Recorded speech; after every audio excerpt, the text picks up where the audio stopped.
Jangan lupa like, komen, dan subscribe channel YouTube TVRI Bengkulu dan nyalakan lonceng notifikasinya.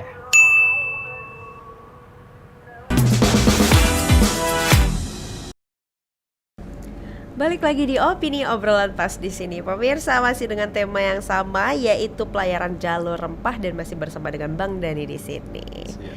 Oke, nah tadi Bang Dani udah cerita ini kegiatannya bergerak di bidang edukasi dan juga UMKM ya Bang ya. Dan itu memang harus kita memang yang masih muda nih, agak sombong dikit. Siap. Memang harus lebih harus peduli, lebih melek sekitar untuk mengajak maju untuk bersama gitu ya. Dan agar bisa diceritakan juga di Bengkulu, oh ternyata seperti ini gitu.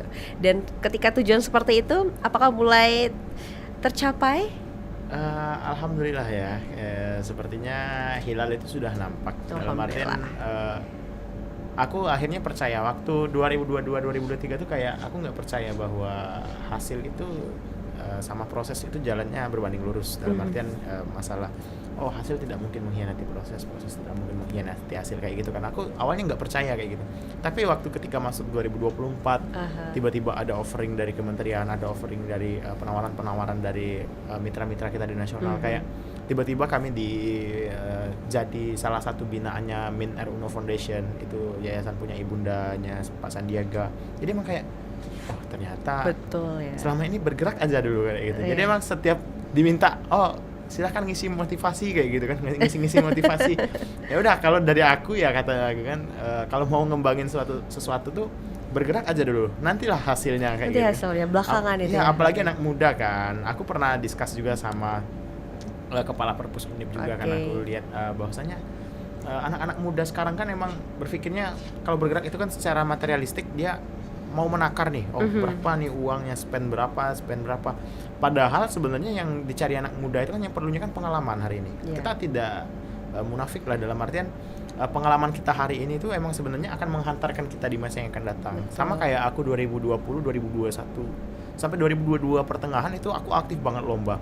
Jadi emang kegiatan lombaku tuh emang hampir kayak tiap bulan gitu, kayak dosen itu udah kayak izin lagi. Izin lagi ya? Oh ya udah, lomba ini selesai kayak gitu kan. Jadi emang tiap bulan itu ada aja aku lomba, tiba-tiba ke Padang, ke Lombok, kemana-mana kayak gitu. Jadi emang waktu kita ikut event-event, akhirnya pada saat tahun 2024, waktu program Jalur Rempah, waktu beberapa program kementerian juga, aku kayak aku pernah loh ikut yang kegiatan itu kemarin. Atau bahkan kita ketemu sama teman-teman yang kita satu lomba kemarin, satu event. Atau bahkan kemarin uniknya di Jalur Rempah aku ketemu salah satu dewan juri aku waktu tahun 2021. Ketemu lagi. Ya, dan kebetulan karena aku menang kan, jadi aku ingat sama jurinya. Betul. Kalau kalah kan kita nggak ingat ya. Nggak peduli. Jadi memang aku kayak gitu. Jadi emang yang kita lakuin waktu itu, ternyata aku berpikir, ternyata ini ya dampaknya kayak gitu. Dan 2024 sebenarnya banyak juga struggle kayak gitu kan. Ada juga beberapa masalah atau struggle ya, namanya masih muda kan. Tapi emang aku sekarang udah kayak yakin gitu. Ini 3 tahun lagi ya, 2027 deh kayaknya hasilnya ini. Jadi udah kayak udah ada semacam polanya gitu ya.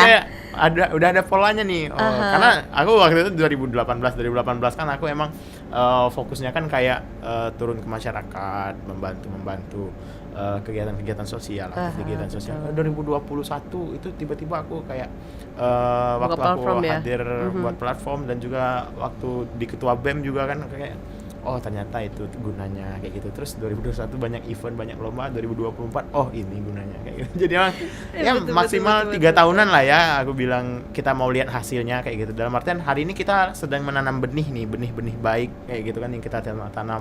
Ya maka kita akan panennya kan hal-hal kebaikan juga. Dalam artian ya kita melakukan kebaikan hari ini sama si A, ya mungkin besok si C yang membalas kayak gitu kan. Karena emang dunia itu tidak semonoton itu juga, besok si A lagi balas kan nggak mungkin. Ya betul. Dan semuanya itu nggak instan gitu ya. Bener, memang perlu waktunya. Nah seperti laskar rempah ya.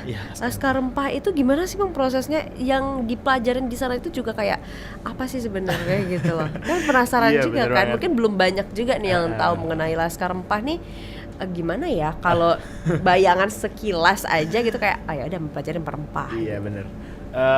Aku waktu sepulang aku dari kegiatan pelayaran Jalur Rempah, orang-orang pada bertanya, rempah itu apa? itu jadi basic banget Itu pertanyaannya. basic banget ya. Jadi kayak rempah, ternyata bumbu-bumbuan itu rempah Iya. namanya kayak gitu. Jadi emang kegiatan-kegiatan kita di Laskar Rempah itu emang sifatnya itu emang kayak mau nge-brand, mau membantu yang namanya jalur rempah ini agar menjadi jalur yang eksis, dan juga kita mendorong nih jalur rempah menjadi warisan budaya dunia UNESCO.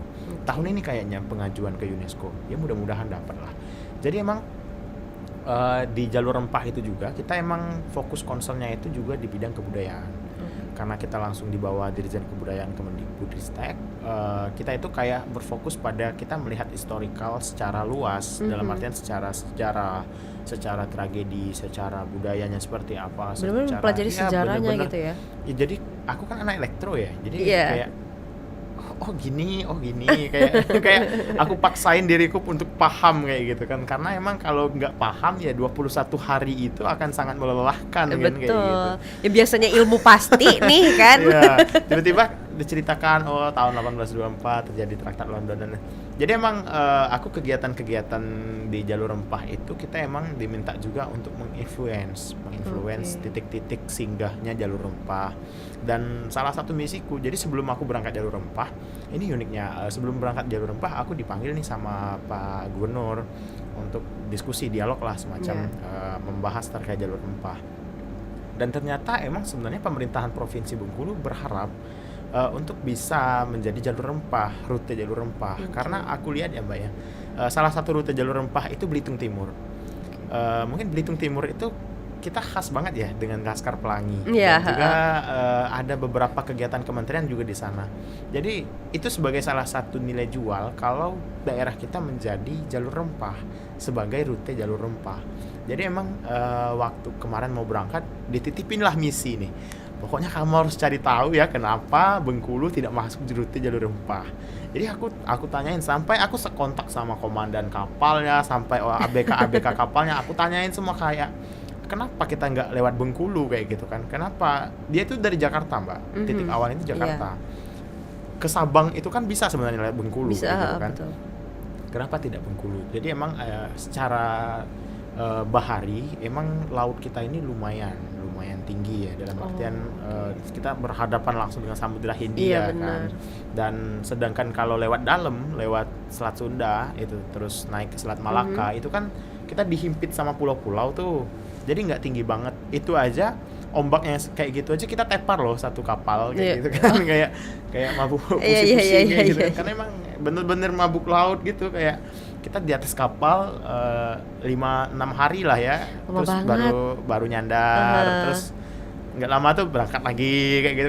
Jadi emang kayak aduh ini kapan sampainya, ini the real nggak bisa bertanya sama siapapun karena laut semua kan di sekitaran Iya, kita kan benar, kayak benar. gitu. Jadi emang apalagi di Bengkulu katanya kan di Samudra Hindia itu bener-bener aku kebetulan batch kita itu masuk juga tuh di Sabang, itu kan berhadapan juga dengan Samudra Hindia, itu bener-bener tinggi banget ombaknya, itu sampai 4 meteran. Bahaya banget. 4 meter itu hampir setinggi kapal kita kayak gitu, kapal ininya ya apa ya, Dinding kapalnya atau moncongnya? atap atas Atap atas. ya, tempat pijakan tinggi kita di banget. atasnya. Jadi emang kayak aduh ini tinggi banget, ini naik dikit lagi nih kita Udah, keluar karam nih.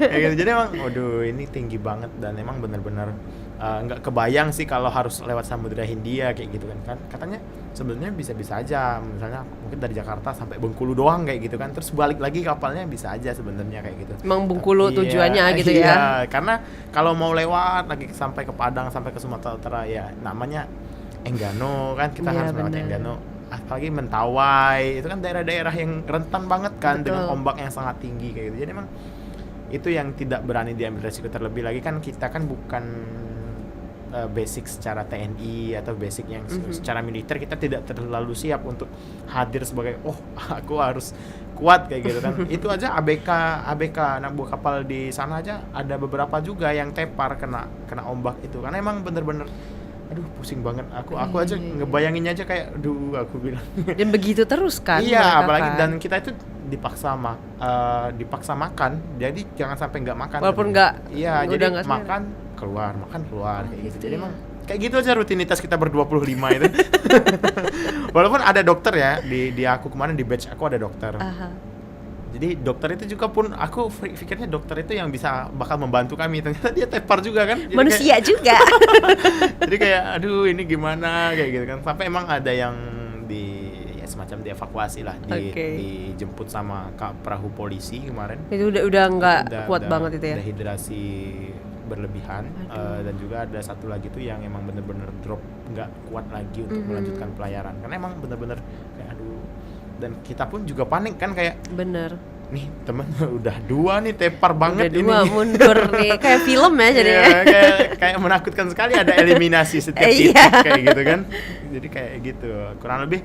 Tapi terlepas dari itu emang benar-benar pelayarannya sangat mengasyikkan, dalam artian itu akan menjadi cerita panjang kita, bahwasanya emang kita menjadi saksi bahwa Indonesia ini sebenarnya kaya banget akan kekayaan laut, kekayaan rempah, kekayaan budaya. Karena emang kita diminta juga mengenal bahari. Waktu itu di Laut Medan ya, namanya pulau salah nama pulau itu kan. Jadi emang di sana tuh kita dikasih tahu di daerah sini dulu katanya kapal-kapal perang itu banyak yang nongkrong katanya kan. Dalam artian ini daerah Selat Malaka, ini selat yang paling terkenal pada masanya kayak gitu kan. Jadi emang kita lewat Selat Malaka itu emang, dan kita disambut lumba-lumba ya di Sabang. Jadi emang lumba-lumba ikut kita sekitar setengah jam atau sampai 1 jam lah ya dia berenang di dekat kapal kita. Nggak tahu itu kenapa ya kayak gitu. Tapi kita historis ya, buat story gitu ya. Kan. Setelah itu ya tepar lagi kayak gitu. Pertamanya heboh-heboh dulu. Sudah biasa aja. Sudah aduh pusing lagi. Kayak gitu. Jadi memang seru sih. Oke deh. Nah nanti kita lanjutkan lagi cerita keseruan itu. Sekarang kita jeda dulu ya. Siap. Untuk pemirsa jangan kemana-mana, tetaplah bersama kami di Opini Obrolan Pas di sini.